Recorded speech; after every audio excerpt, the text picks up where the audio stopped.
Apple just dropped something completely new, the iPhone 17 Air. It's not just another iPhone. This is Apple's thinnest, lightest flagship yet. But is it worth your money? Let's break it down. The iPhone 17 Air lives up to its name, unbelievably slim with aerospace-grade aluminum and a matte glass back that feels premium but feather light. Apple is clearly targeting people who want power without bulk. It's even lighter than the Pro models, but still feels sturdy in hand.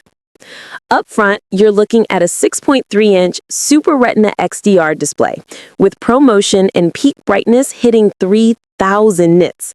Outdoor visibility is stunning, and the edge-to-edge bezels are slimmer than ever, making it feel futuristic. Under the hood, Apple's new A19 Bionic chip is blazing fast. Gaming, editing, multitasking, this thing doesn't flinch. Paired with iOS 18 and Apple's AI features, it's smooth, smart, and incredibly efficient. The camera setup is where Apple plays it safe. A dual-lens system, but with major upgrades.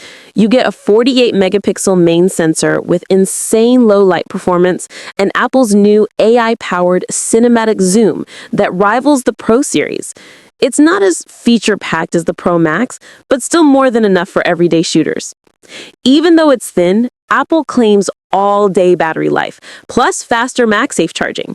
USB-C speeds have improved too, making file transfers way quicker.